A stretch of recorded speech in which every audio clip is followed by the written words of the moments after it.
Memphis, Tennessee. A hot summer night in 1956. A young woman descended the stairs of Graceland wearing nothing but a thin, almost transparent nightgown. Hollywood's brightest star, Natalie Wood, felt comfortable in the home of the king of rock and roll. But Elvis Presley's mother, Gladys, certainly did not. Not in my house. As Gladys's scream echoed through the walls, no one knew that this moment would bring an end to Hollywood's youngest couple. Natalie was 18 years old that night. Elvis was 21. And between them stood the ghost of a dead legend, James Dean. Some said it was love. Others called it a publicity stunt. But what happened that night within the walls of Graceland would change the fate of two stars forever. This is the real story of that relationship. One most of you read about in magazines but never knew the full truth behind. If you remember 1956. If you remember those days when Heartbreak Hotel dominated the radio waves, this will feel familiar to you. Because that year two young stars came together, and the conservative values of the South collided with the glamour of Hollywood. If you want to discover the complete truth behind this forgotten romance, make sure to subscribe to our channel, because the full story has been buried in Hollywood's archives for almost 7 decades. 1956 was the year everything changed in American entertainment. Elvis Presley wasn't just a singer, he was a cultural earthquake. When he appeared on the Milton Berle show, swiveling his hips to Hound Dog, television studios received thousands of complaint letters. Religious leaders called him vulgar. Newspapers declared him a threat to American youth. But teenagers couldn't get enough. Heartbreak Hotel had spent 7 weeks at #1. Ed Sullivan paid him $50,000 for 3 appearances, more than any performer had ever received. At 21 years old, Elvis was the most famous young man in America, and he was terrified. Behind the swaggering stage persona, the boy from Tupelo who had grown up in a 2-room house was overwhelmed. He missed his mother. He missed the simplicity of his life before fame. And more than anything, he missed feeling like a normal young man who could date a girl without the entire world watching. Natalie Wood understood that feeling. At 18, she had been working in Hollywood since she was 4. Her role as Judy in Rebel Without a Cause transformed her from child actress to serious performer. Released 1 month after James Dean's death, the film became a cultural phenomenon. Natalie's performance made her one of the most sought-after young actresses in Hollywood. But she was tired of being controlled, tired of studio heads telling her who to date for publicity. She wanted to break free, to be wild, to make her own choices. When she heard Elvis was in Hollywood filming his first movie, she became curious about the young man everyone was talking about. Most accounts agree they met at 20th Century Fox Studios during late spring 1956. Elvis was filming Love Me Tender, his debut movie, and the studio lot was buzzing. Director Robert Webb struggled to work with Elvis, who had never acted, and was painfully self-conscious. Between takes, Elvis retreated to his dressing room, feeling inadequate among professional actors. He was convinced everyone was laughing at him. He belonged on stage with a guitar, not on a film set pretending to be someone else. Natalie was at the studio working on The Burning Hills with Tab Hunter. During lunch, Elvis's management arranged for them to meet. The studio saw good publicity potential. What they didn't anticipate was the genuine connection that sparked. When Natalie walked into the room where Elvis sat nursing a Coca-Cola in his period costume, she immediately noticed how different he was from his public image. This wasn't the sneering rebel she'd seen on television. This was a polite, painfully shy young man who stood when she entered, called her ma'am, and seemed genuinely nervous. Elvis was struck by Natalie's beauty and presence. She was just 5 feet tall but carried herself with confidence.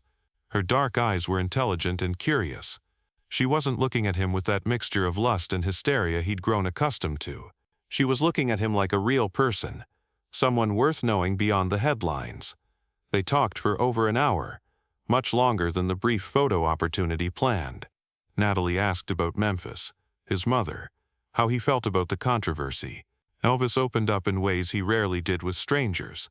He didn't understand why adults were so angry. He was just singing music he loved, moving the way it made him feel. Natalie understood being misunderstood, having people project their fears onto you without seeing who you really were. She told him about working with James Dean, How Dean had been vilified when he was actually one of the most sensitive people she'd known. When she mentioned Dean's name, Elvis's demeanor changed completely. His eyes lit up with childlike excitement. James Dean was his hero. He'd seen East of Eden 5 times, studied Dean's every move. He'd locked himself in his room for 2 days when he heard about Dean's death. Natalie was moved by his vulnerability. In that moment, something unspoken passed between them. Recognition that they were both young people trying to navigate impossible fame, both struggling to hold on to authenticity in an industry built on manufactured images. After that meeting, Elvis and Natalie began seeing each other regularly. They went to dinner at Villa Capri, drove through Hollywood Hills late at night in Elvis's pink Cadillac, talking about dreams and fears. Elvis worried his career would be over in a year, that he was just a fad. Natalie worried about being typecast, never taken seriously as an actress because she was too pretty. They found comfort in each other's company, a rare space for honesty without judgment. The Hollywood press quickly picked up the romance. Photoplay ran a cover. Elvis's new love, Natalie Wood. Luella Parsons wrote breathlessly about their dates, speculating whether this was real or publicity. Elvis's fans were furious. They wanted him available, not dating some Hollywood actress. Natalie's fans were equally divided, but they didn't care about press or fan opinions. Natalie found Elvis's lack of Hollywood polish refreshing. He didn't play games. He talked about his mother's cooking, gospel music, how much he missed life before fame. Elvis found Natalie's intelligence intriguing. She introduced him to foreign films, poetry, ideas he'd never encountered in Mississippi. She didn't treat him like he was stupid. She seemed genuinely interested in his perspective. For a few brief weeks in summer 1956, they created their own private world away from fame's demands. But that world was about to collide with reality in the most uncomfortable way. In late July 1956, Elvis invited Natalie to Memphis. He wanted her to see where he came from, meet his parents, understand the world that shaped him. This was significant. He'd dated other girls but never brought anyone home to meet his mother. Gladys Presley was the most important person in Elvis's life, more important than Colonel Parker, any friend or girlfriend. Her approval meant everything. Natalie was nervous but excited. She'd never been to the South. She packed her nicest clothes, wanting to make a good impression. She brought expensive gifts, perfume for Mrs. Presley, cufflinks for Vernon. When they arrived at Graceland, Natalie was struck by how different it was from Hollywood mansions. Something both grand and humble about it. Expensive furniture mixed with homey touches revealing recent poverty. Family photos covered every surface. The smell of Southern cooking filled the house. And standing in the doorway was Gladys Presley. Gladys was 44 but looked older, aged by hard living. She was protective of Elvis to an almost pathological degree. He was her miracle. She'd lost his twin brother Jesse at birth, and never stopped feeling she had to protect Elvis for both. She'd watched anxiously as fame took her boy away, surrounding him with strangers who wanted to use him. And now here was another threat, a beautiful Hollywood actress who looked at her son with desire. From the moment Gladys met Natalie, she was suspicious. She saw through expensive gifts and polite manners. She saw a girl from a different world, a world of glamour that had no place in her son's life. Natalie tried desperately to win Gladys over. She complimented the house, praised the food, asked about Elvis's childhood. But everything made things worse. Her compliments sounded condescending. Her questions felt intrusive. Her very presence felt like an invasion. Tension built over the first 2 days. Gladys was coolly polite but distant. Vernon was friendlier but following his wife's lead. Elvis was caught in the middle, desperately trying to bridge the gap between the two most important women in his life, and failing miserably. On the third night, everything exploded. According to multiple biographies, Natalie came downstairs from the guest bedroom wearing a sheer, almost transparent nightgown. Different versions give different details, but all agree it was revealing enough to be inappropriate for a proper Southern household in 1956. Natalie didn't think twice about what she was wearing. In Hollywood, such attire was perfectly normal for lounging around the house. She was getting a glass of water. She didn't expect anyone awake. But Gladys was awake in the kitchen, cleaning up from dinner. When she looked up and saw this Hollywood girl walking through her house in what she considered underwear, something snapped. "Not in my house." Gladys's voice carried through the entire house, waking Vernon and bringing Elvis running downstairs. What happened next has been described differently by sources, but the core remains consistent.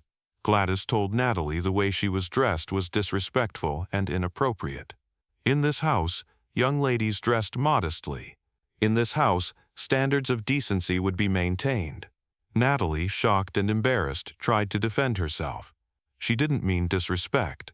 This was normal sleepwear where she came from. But her explanation made things worse.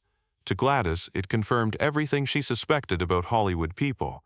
They had no morals, no sense of proper behavior, no respect for traditional values. Elvis tried to mediate, begging his mother to calm down, assuring Natalie it was just a misunderstanding. But Gladys wouldn't be placated. She told Elvis right there in front of Natalie that this girl was not right for him. She was from a different world, a world that would corrupt him and take him further from his roots. Natalie, humiliated and angry, retreated upstairs.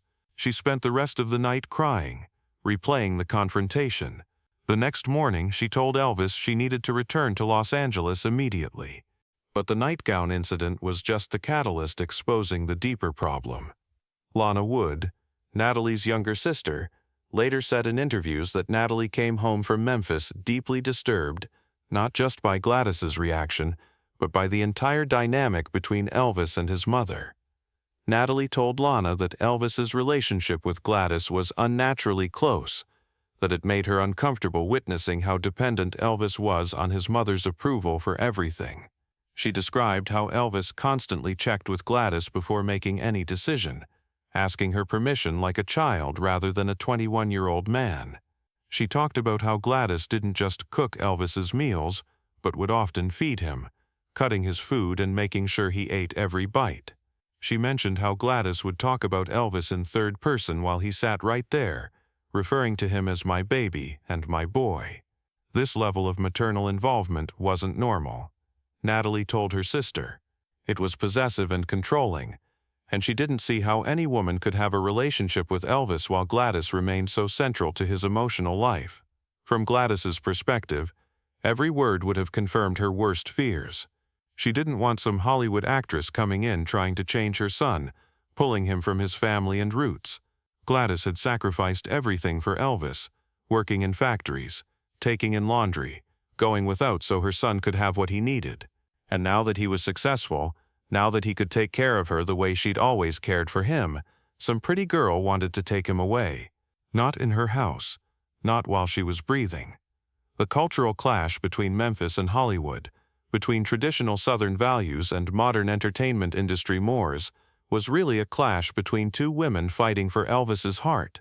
In that battle, in 1956, Gladys held all the power.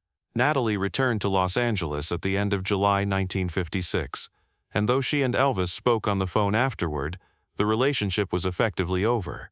Natalie told friends she cared about Elvis but couldn't imagine a future given his mother's hostility and his inability to establish boundaries. Elvis told Memphis friends that Natalie just didn't understand Southern families, that she was too Hollywood, too different from the kind of girl he could be with.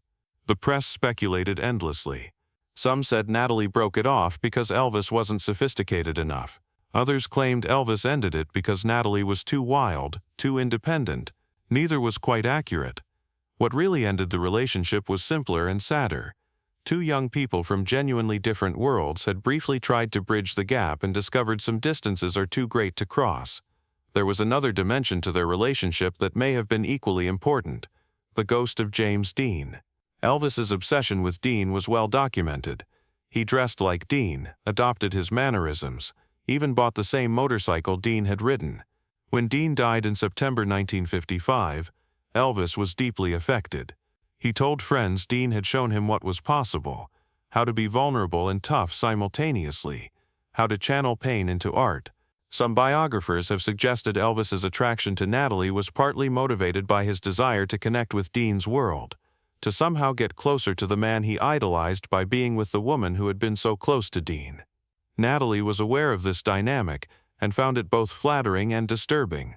She appreciated that Elvis understood how special Dean had been, but she sometimes felt Elvis was more interested in her connection to Dean than in her as a person. She told friends Elvis would ask endless questions about what Dean was really like, how he prepared for scenes, what he was like off camera. It was as if Elvis was trying to download Dean's essence through her memories. This obsession with a dead man cast a strange shadow. How could a romance flourish when one party was always comparing himself to a ghost, always measuring up to someone frozen in perfection? In December 1957, just 17 months after Memphis, Natalie Wood married Robert Wagner in a highly publicized ceremony that made magazine covers across the country. They were hailed as Hollywood's perfect couple. The marriage would later end in divorce, and Natalie's life would take tragic turns no one could have predicted. For Elvis, the pattern established with Natalie would repeat throughout his life. He would date numerous women, but every relationship would founder on the same rock: his mother's jealousy and his inability to choose anyone over her. In 1958, just 2 years after Natalie's visit to Graceland, Gladys Presley died at age 46 from acute hepatitis, likely brought on by years of alcohol abuse. Elvis was devastated beyond measure. He threw himself on her coffin at the funeral, sobbing uncontrollably, crying out that he didn't want to live without her. In a very real sense, he never fully recovered from her death. Looking back from decades' distance, the brief romance takes on added poignancy because of what happened to both of them. Elvis would marry Priscilla Beaulieu in 1967, a woman he'd first met in Germany in 1959 when she was just 14, a relationship that began with even more problematic dynamics than his brief time with Natalie. By the mid-1970s, Elvis was trapped in an exhausting cycle of Las Vegas performances, prescription drug abuse, and physical deterioration. He died on August 16, 1977, at age 42, found on the bathroom floor at Graceland. The boy who had once been so shy and polite with Natalie Wood had become unable to escape the prison of his own fame. Natalie's fate was equally tragic. Her career continued successfully through the 1960s, and into the 1970s with acclaimed performances in Splendor in the Grass and West Side Story. But on November 29, 1981, while on a weekend boat trip near Catalina Island with Wagner and Christopher Walken, Natalie drowned in circumstances that remain mysterious and disputed to this day. She was 43 years old. Two young stars who had briefly found connection in 1956, both dead before age 45. Both leaving behind legacies of extraordinary talent mixed with personal tragedy. Today, when people think of Elvis Presley's romantic life, they think of Priscilla, Anne Margaret, Linda Thompson, but few remember Natalie Wood as one of Elvis's girlfriends. It was too brief, too early in his career, overshadowed by everything that came after. Yet the Natalie Wood relationship reveals something essential about Elvis that all later relationships also demonstrated: his fundamental inability to escape his mother's influence, even when destructive to his happiness. The pattern established in Memphis in July 1956, Elvis caught between a woman he cared about and a mother who refused to share him, would replay itself in different variations throughout his life. Even after Gladys died, her ghost remained, shaping his choices, limiting his relationships, keeping him forever trapped in the role of the dutiful son. For those alive in 1956, who remember buying Heartbreak Hotel on 45 RPM records, who remember the controversy of Elvis on television, who remember Natalie Wood as the beautiful young star of Rebel Without a Cause. For that generation, the news that Elvis and Natalie had briefly dated was exciting gossip.